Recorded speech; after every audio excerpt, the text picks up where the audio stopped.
Beginning of the process to select the next pope to lead the world's 1.4 billion Catholics. And as the conclave of cardinals goes behind closed doors to deliberate their choice, the world is watching. Mary Calvi is in Vatican City with the latest. Mary? Thanks, Deborah. The Vatican will be on lockdown starting tomorrow. The extraordinary secrecy surrounding the conclave is to protect the cardinals from any outside influence that might impact the way they vote. The cardinals must surrender their phones. The Vatican's cell phone towers will be deactivated, and signal jamming devices have been installed inside the Sistine Chapel.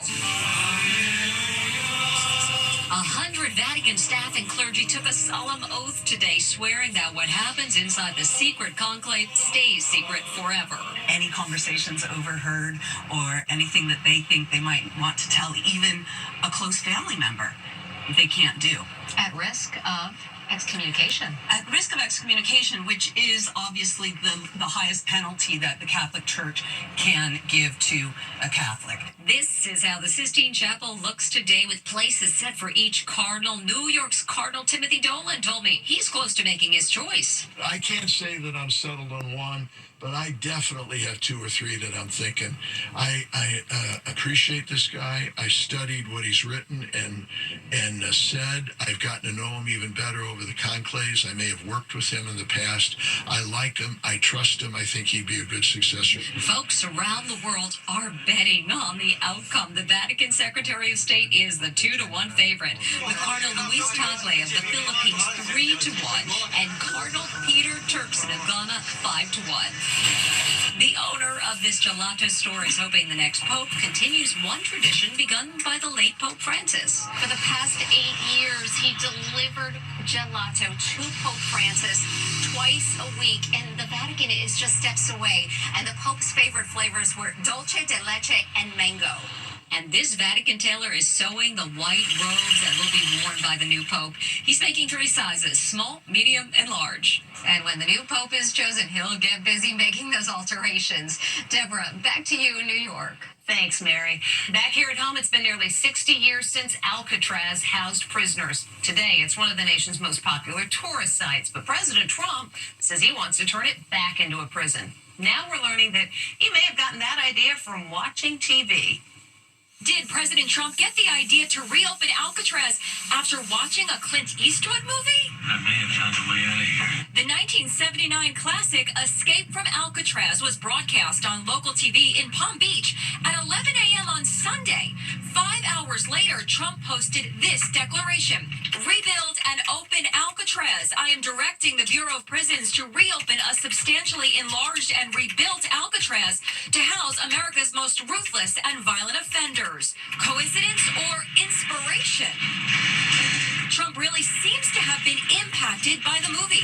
He also talked about it in the Oval Office, describing the true story of how 3 convicts escaped from the rock, but were never found, presumed drowned or eaten by sharks. Nobody ever escaped. One person almost got there, but they, as you know the story, they found his clothing rather badly ripped up, and there was a lot of shark bites. Alcatraz closed in 1963. Now it's a popular tourist attraction and would cost millions to renovate into a modern-day prison. There's no running water. There's no sanitation. There's no heat. The argument is it would have to be raised and completely rebuilt. Trump's top aide, Stephen Miller, says he's undeterred. As for the facility itself, that's easily refurbished. So that's all nonsense. We need a place in this country where we can send people to visually demonstrate their total separation from society. Meanwhile, keep your distance from Ivanka Trump.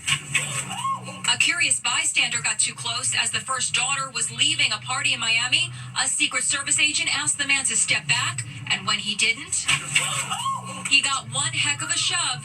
Ivanka glanced back to see what was happening, but was quickly whisked away. How is it possible that a pair of pit bulls responsible for killing a dog in January would be in a position to attack another dog? A Chihuahua named Penny was terribly injured when the same dogs attacked her. Now an entire neighborhood is asking that the owners of those vicious dogs be held responsible. Stephen Fabian has our story, and we warn you, the video is upsetting. It's disturbing video of a vicious dog attack. Two giant pit bulls maul a tiny Chihuahua mix named Penny. The surveillance video shows what happened. You can see a man and woman walking the pit bulls. Penny, who weighs just 15 pounds, follows right behind. As Penny's owner passes the pit bulls, the dogs go on the attack. Chaos ensues. Multiple Good Samaritans on the Upper West Side of Manhattan jump in to help. That's Penny's owner hitting the pit bull with a cane. Penny looks terror-stricken. Another stranger tries to yank the pit bull by its hind legs. This guy even risks injury by lying on top of the pit bull. Look what happens next. The pit bull's owner drags him by his hair. Right after the attack, the pit bull owners nonchalantly walk off with their dogs as bystanders scream at them. Here's tough little Penny today, just released from the hospital after a 3-hour surgery. Devin Allen and Lauren Claus are relieved she's alive. These dots are all teeth puncture wounds. This one specifically was a bad one. All these people coming together saved her life. There's no way she would have lived if there weren't all these people around. The vicious attack on Penny went down right on this street corner, and it's striking a nerve in the neighborhood. Citizen sleuths are now rallying together to identify the pit bull owners as they seek justice for Penny. I can't thank these people enough. Dog owners and dog lovers are amazing people. Turns out the same dogs mauled and killed another dog in Central Park earlier this year. We're going to see if this guy will answer. I tried to speak with the pit bull owner today. Can you come down and talk to us about the dog attack? But got no response. Now, a community joins forces for a brave pup named Penny. Penny's owners say they called the police, but were told a dog attacking another dog is not a criminal matter.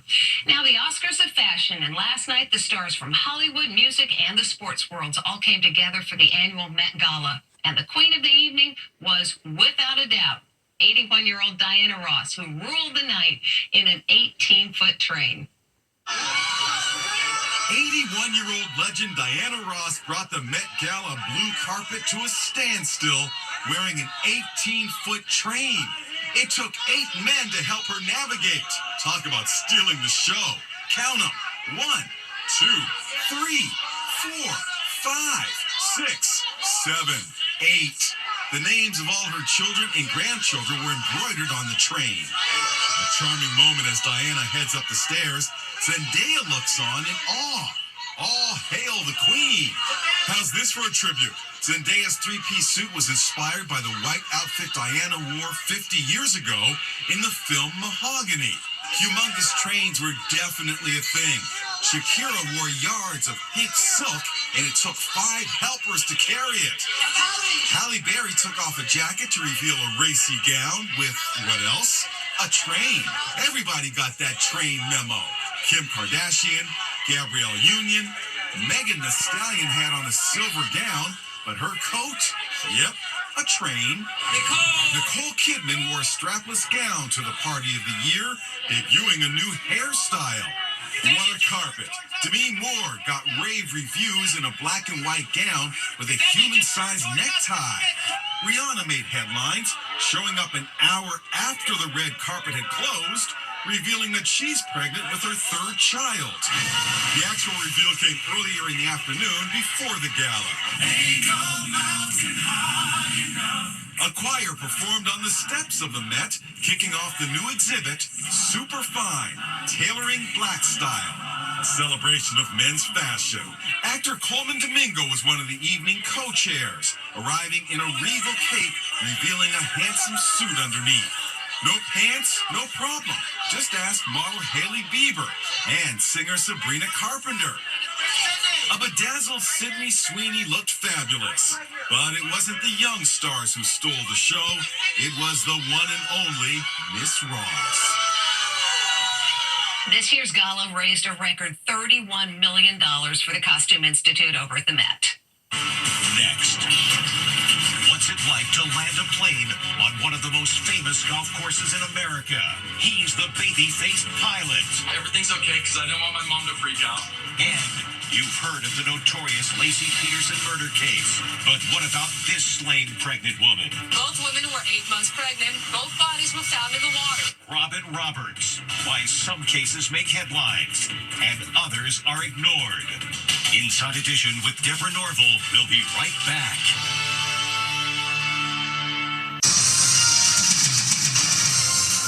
You may have seen this heart-stopping video of a plane landing on a golf course. Now, the pilot tells Jim Murray after he hit the ground, he called his mother. See that off in the distance? It's a small plane, and it's about to make an emergency landing on one of the nation's most iconic golf courses. The players can't believe what they're seeing as the plane comes in for a landing at the Riviera Country Club in Los Angeles. And here's the babyface pilot who showed the right stuff. He's just 21 years old. He says his engine just conked out. And that's when I decided to make the Mayday call to the airport and started immediately looking around for places to land. We got 2 souls on board. I'm trying to make a field up here. There's not many good spots to land, so we're going to do our best. Tyler Evans only had his pilot's license for 6 months. At first, I saw a little soccer field to the left of me, and there was kids playing soccer. My passenger pointed out that there's a golf course ahead. The landing wasn't easy. So who did he call first? Mom, of course. I just had to make a landing at a golf course. Everything's okay because I didn't want my mom to freak out. And then she called me back about 10 minutes later after seeing everything all over the news, bawling her eyes out. And if you're wondering how they got that plane off the golf course, they had to take it apart and then haul it away by trailer. We'll be back with more right after this.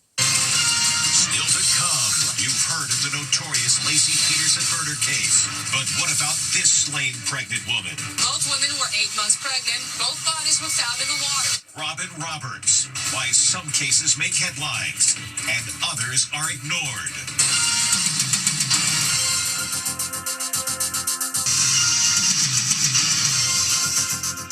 Good Morning America's Robin Roberts is hosting a new true crime series, and she's telling our Allison Hall what it's all about.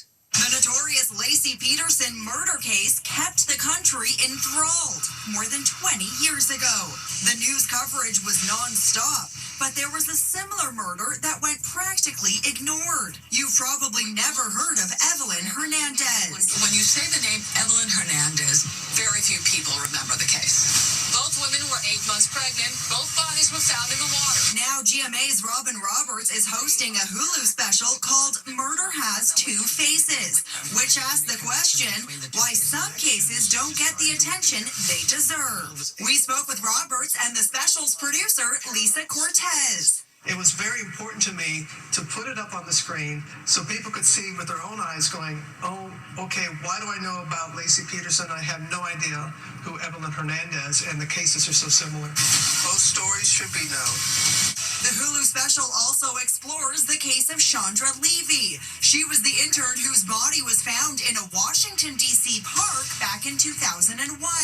She was having an affair with U.S. Congressman Gary Condit of California, who denied having anything to do with her disappearance and was never charged with a crime. Joyce Chang was a young attorney in D.C. who also went missing, but her story went largely unnoticed. I'm sure speaking with some of these families of the women who did go unnoticed and unreported on, I mean, what was that like for them? Oh, Allison, it was for them, I think it was therapeutic. For them, for many of them, they were like, thank you. The 3-part docuseries Murder Has Two Faces starts streaming today on Hulu. And speaking of faces, wait till you see what happened after one visit to the dentist.